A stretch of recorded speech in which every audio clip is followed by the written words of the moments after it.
What's up, guys? Welcome back to the channel. Are you struggling to keep your content fresh and exciting? Or maybe you're just struggling on what you should actually be posting because you don't know what to post? In today's video, I'm spilling 3 secrets to consistently create dope content. It's gonna really make things easier for you to grow. So with that being said, man, let's go ahead and get to it with our very first tip. Tip number 1, scroll through Instagram. All right, now that one may be a given, right? But what do I mean by that? Well, if you think about it, Instagram is a gold mine for content, right? There's so much content on Instagram that you could literally scroll for hours and hours. But what I want you to do is I want you to take 15 to 20 minutes every single day, and I want you to scroll through Instagram to find things that may not necessarily be related to DJing, but how can you take that content, flip it, and apply it to DJing? And I'm gonna give you guys a perfect example. So I was scrolling through Instagram one day and I saw this guy post a video about how people react to meeting, I think it was a welder, right?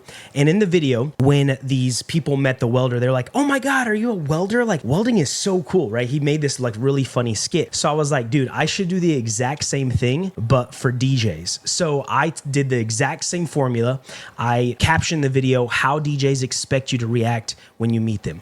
And that video ended up doing really, really well for me. It even got picked up by the Club Killers page. So with that being said, right, scrolling through Instagram, finding content that you can take, put a flip on it, and apply it to our industry. Also, create yourself a favorites folder. In the favorites folder, as you're scrolling through, right, you see something funny, save it to your favorites folder. You see something funny, save it. And what you're gonna begin doing is you're gonna almost build like a library for yourself of content that you found was engaging, right? Maybe it has a bunch of views, it's just funny or something like that. And then you can always reference back to it in your save folder. So now when you're struggling on what type of content you should create, you can go back to that save folder. And then the last step, analyze and adapt. And what do I mean by that? Now that you've gone through and you've saved some posts, right? I want you to go back at least once a week and analyze any of those posts that you saved, right? And figure out, why did it work? Was it something funny? Was the content engaging? Was it a certain angle that they used? You know, really sit down and analyze. That way you can figure out, okay, what can I do to make my content that more engaging and relatable? All right, so again, your 3 things: set a daily scrolling limit, create a favorites folder, and then I want you to analyze and adapt after you've saved some content. So let's move on to tip number 2, outsourcing your editing. Now, at the very beginning, if you're new to creating content, you may not have the budget to pay somebody to actually edit your videos, but you're in luck because there's programs like CapCut. I think it's like $9 a month for the pro version that you can get in there. You can go through YouTube, figure out some really cool editing effects, and you can apply those to your videos. But if you are in the position that you can afford to spend a little bit of money on editing, it doesn't have to be as expensive as you guys may think it is. And one of the best tools that I've found for finding editors is WeWork.com. So on WeWork, here's 3 actionable steps that you can take to find somebody to edit your videos. The very first thing that you want to do is create a job listing. And the great thing about WeWork, y'all, is you literally create your own listing and you tell them your budget. So you could say, hey, my budget for an Instagram reel is $25, is $30. And people that are willing to do the work for that budget will then turn around and apply to your posting.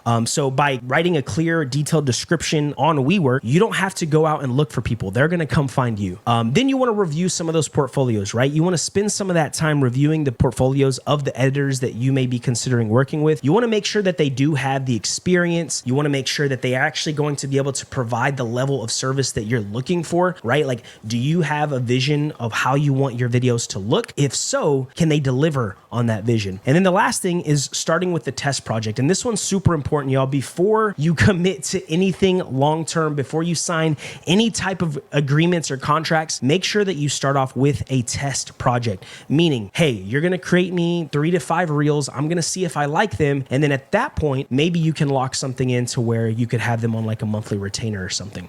You could also browse Instagram. The current editor that I'm working with now actually approached me on Instagram. I was like, hey man, I love what you're doing. I made these 5 reels for you. I wanted to see what you think. If you like them, we can work together. And then we agreed on a price. And that's the way I do things, because because again, editing is the most time consuming part of this whole process. If you can outsource that, that's really going to free up some time for you to just keep creating content and be more consistent online. All right, let's move on to our last tip that if you're not using this, you're definitely missing out. And that's using ChatGPT for ideas and for scripts. You know, sometimes coming up with the content with what you're going to create is the hardest part of this whole formula. That's where ChatGPT comes into play, right?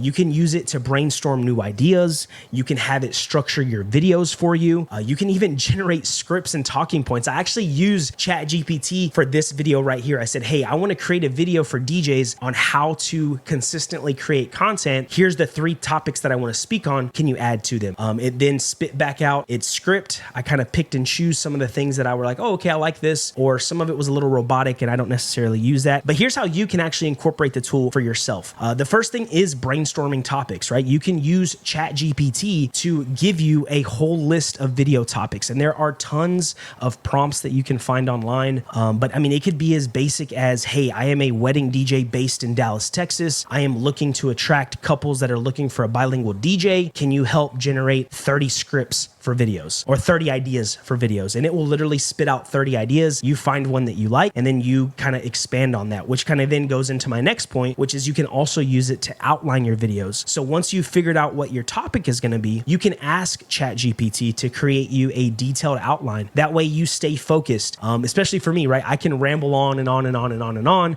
So I really want to make sure that my videos have an introduction. It has the main points, and then it also has the conclusion, making it easier for me to stay organized and focused on the points that I'm trying to speak on. And then lastly, right, generating the actual script for your videos. So maybe if there's like a specific section on the video that you're not really sure on, or maybe you need some help on, you can ask ChatGPT to give you some scripts on those talking points. That just, again, is going to ensure that your content is engaging. Maybe you're not super comfortable in front of the camera just yet. You don't really know what to say. ChatGPT can literally tell you what to say. But again, you're going to want to reword it so that way it actually sounds like how you would talk. You don't want to be super robotic or unrelatable when you're creating your content. So just kind of keep that in mind when you are using ChatGPT. At the end of the day, it is a computer, so it talks like a computer. So you will have to kind of reword things the way you say them. But anyways, guys, there you have it. There's 3 tips that you can use to consistently create content as a DJ. So don't forget to hit the like button, subscribe if you found this video useful, and let me know down in the comments which of these 3 tips you're going to implement today. So anyways, hope you all have a great one. Until next time, my name is DJ Acosta. I'm out of here.